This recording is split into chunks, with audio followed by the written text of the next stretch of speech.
First Kings chapter 6.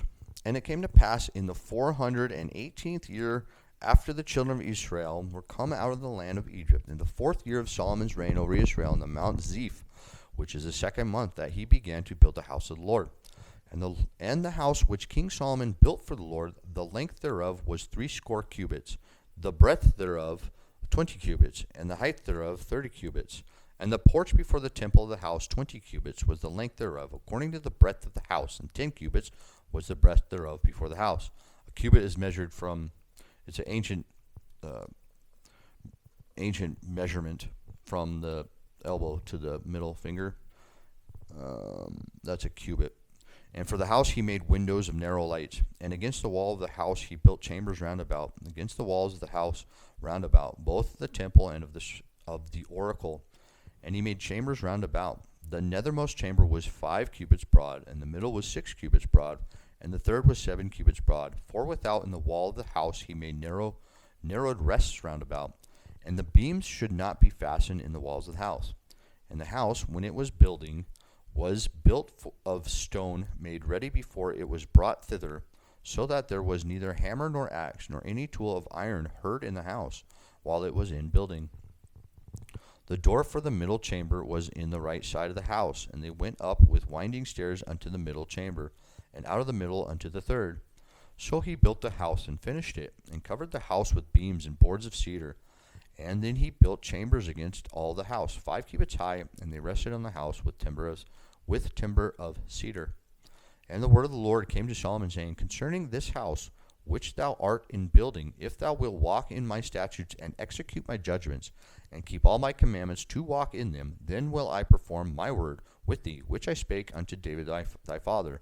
And I will dwell among the children of Israel, and I will not forsake my people Israel. So Solomon built the house and finished it.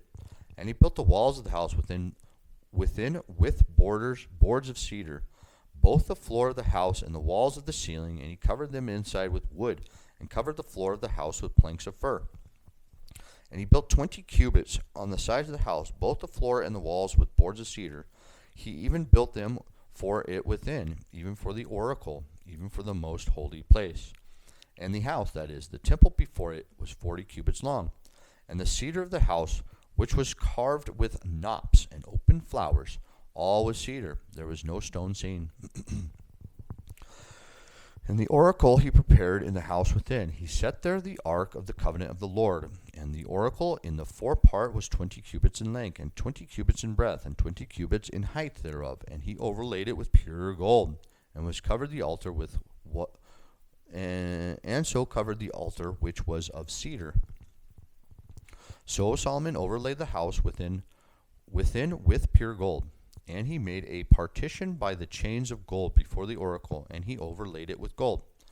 And the whole house he overlaid it with gold, until he had finished all the house. Also the whole altar that was by the oracle he overlaid with gold. And within the oracle he made 2 cherubims of olive tree, each 10 cubits high. And 5 cubits was the wing of the cherubim, and the 5 cubits the other wing of the cherub. And cherub, from the uttermost part of the wing unto the uttermost part of the other were 10 cubits. And the other cherub was 10 cubits. Both the cherubims were of one measure and one size. The height of the one cherub was 10 cubits, and so was it the other cherub. And he set the cherubims within the inner house, and they stretched forth the wings of the cherubims, so that the wing of the one touched the one wall, and the wing of the other touched the other wall, and their wings touched one another in the midst of the house. And he overlaid the cherubims with gold. And he carved all the walls of the house round about with carved figures of cherubims, and palm trees, and open flowers, within and without. And the floors of the house he overlaid with gold, within and without. And for the entering of the oracle he made doors of olive tree, and the lintel and side posts were a 5th part of the wall. The 2 doors were of olive tree, and he carved upon them carvings of cherubims and palm trees and open flowers, and overlaid them with gold, and spread gold upon the cherubims and upon the palm trees. Palomas. So also made he for the door of the temple post of the olive tree, a 4th part of the wall. and the 2 doors were of fir trees. The 2 leaves of the one door were folding, and the 2 leaves of the other door were folding. And he carved thereon cherubims and palm trees and open flowers, and covered them with gold fitted upon the carved work. And he built the inner court with 3 rows of hewed stone, and a row of cedar beams. In the 4th year was the foundation of the house of the Lord laid, in the month Ziph. And in the 11th year, in the month Bul, which is the 8th month, was the house finished throughout all the parts thereof, and according to all the fashion of it. So was he 7 years in building it.